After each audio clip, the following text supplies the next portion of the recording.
A lot of criticism has been aimed at the fourth iteration in Rockstar's staple Grand Theft Auto series, and some of that is valid and some of it is purely preference. Many of GTA4's naysayers cite the game as having clunky controls, a small and dull color palette, and focusing too much on realism instead of the arcade mayhem GTAs have been known for. Apart from these criticisms, however, the game received mostly universal praise for its incredible storytelling, attention to detail, and fully realized world. It currently sits at a 98% on Metacritic and received perfect scores from outlets like IGN, GameSpot, and Game Informer. So today, I wanted to take a look back on this decade-old game and see if it still holds up 12 years later in 2020. Yoko, fete romanskaze. What's your name again? Big Mouth Prick. Very catchy. Sit down. First off, let's talk about the visuals. Of course, graphics don't mean everything, and sometimes a game's visual limitations can add to its unique art style, but that's not always the case. Thankfully, Grand Theft Auto 4's visuals hold up surprisingly well. Booting it back up for the first time in years negated my notion that I was remembering it with rose-tinted glasses. The car models are highly detailed and still look as sharp as ever, with the recognizable metallic paint and reflections that, while not up to today's standards, are still wholly impressive. Lighting is good, but certainly not great, and can be a bit unpleasant after coming back from more modern Rockstar games like Grand Theft Auto 5 or Red Dead Redemption 2. The color palette does leave a bit to be desired, especially with its almost grayscale tone in night settings, but this can be argued as a choice made by the developers to cater to the game's dark narrative, and one that does make sense in context. Pop-ins can be jarring, but thankfully are far and few between, and most will only occur way off in the distance. One area that has not aged quite so gracefully are the character models. Textures on faces and clothing can be especially unpleasant during up-close cutscenes, and it really breaks the otherwise great immersion the game has so painstakingly created. Animations for these cutscenes still look lively though, and help bring an amazing amount of personality to the game's long list of interesting characters. The cutscenes do suffer a bit on the PC version by having random aspects locked at 30 FPS, like panning cameras, and it looks awful after coming from the higher FPS gameplay. Overall though, the visual experience gave me a pleasant surprise, and playing through it was not as ugly as I initially feared. He's an idiot and a coward. He's a pathetic wretch. Okay, I got it. One of the most criticized aspects of GTA 4 is its overhaul to physics. The game runs on Rockstar's Rage engine and has been the divider between fans, with some praising it and others despising it. Rage includes the Euphoria engine, which procedurally animates the character movements and ragdoll effects the game is known for. This allows the animations to move fluidly from one to the next without the immediate switches the previous generations of games had. GTA 4's darker tone is made apparent by Rockstar's choice to implement this new physics engine by putting an emphasis on realism and giving animations the priority.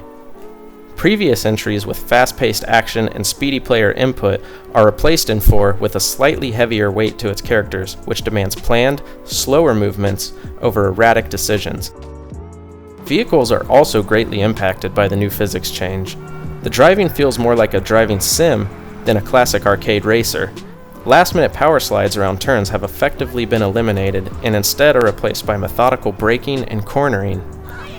Each vehicle feels more unique and actually handles like the 2-ton rolling boxes of steel they are.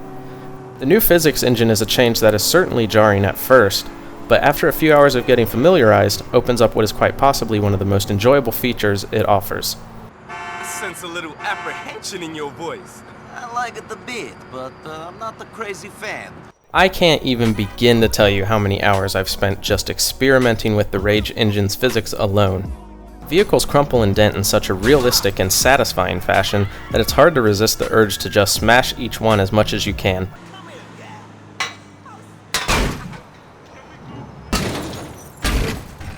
The Euphoria character physics also sucked me in for countless hours of messing with Liberty City's unsuspecting population. NPCs will react more realistically to falling and attempt to grab anything within their grasp to remain upright.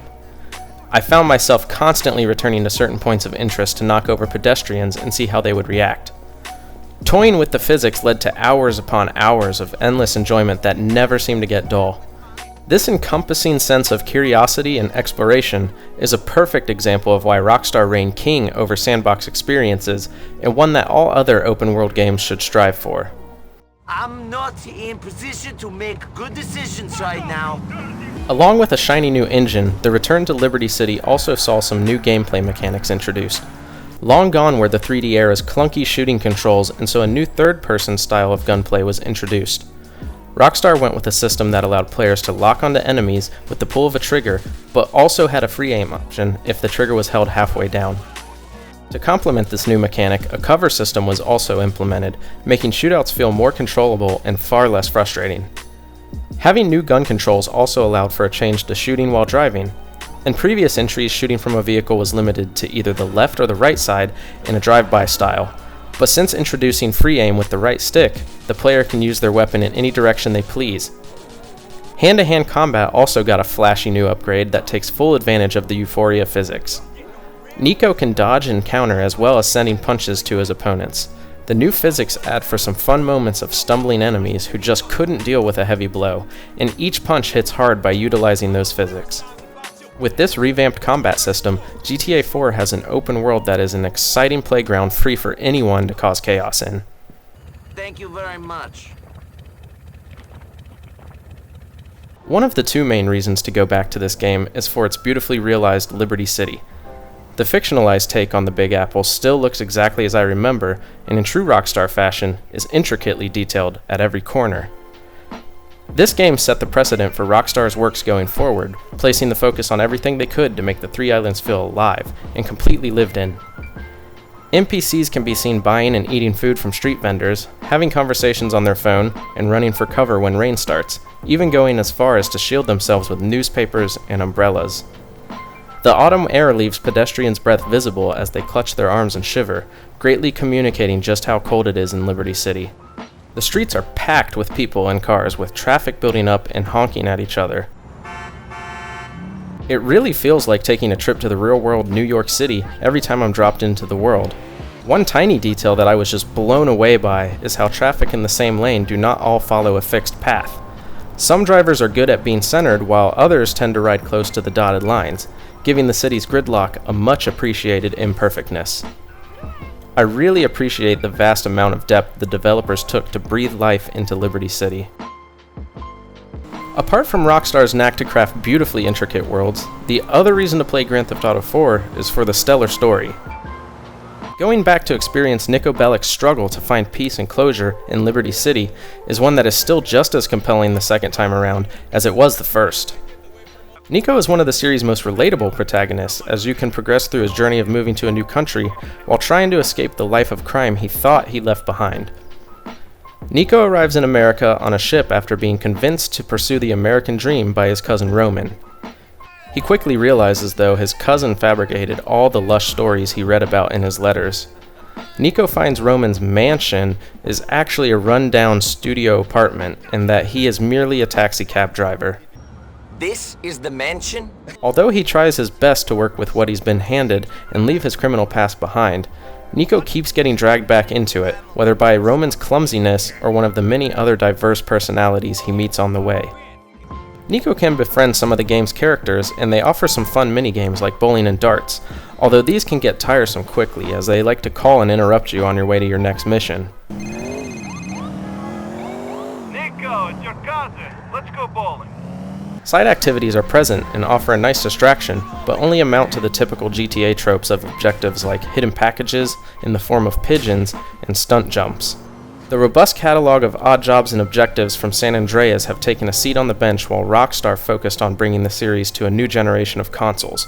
With 88 main story missions and plenty of side objectives to reach 100%, GTA 4 offers enough to keep you busy for an enjoyable 60 to 80 hours of content. Well, since you put it that way, I mean... If there was one reason to deter you from replaying this masterpiece, it would absolutely be the lack of a definitive version to play. The Xbox 360 and PlayStation 3 versions will run fine, but many will find it hard to go back to playing a game at 720p and 30 FPS after gaming at 1080p and 60 FPS for so long. On top of that, taking such a big step back will make it harder to appreciate much of the world's finer details. Normally, this is where the PC version would reign supreme, but it's so poorly optimized that at times it can be the worst version. Even on my very high-end setup with an i9 and RTX 2070, the game manages to run smooth sometimes, but can often drop below 60 FPS when entering a new island or in high concentrations of traffic. The game also has a notorious reputation for its dozens of bugs that can sometimes be game-breaking.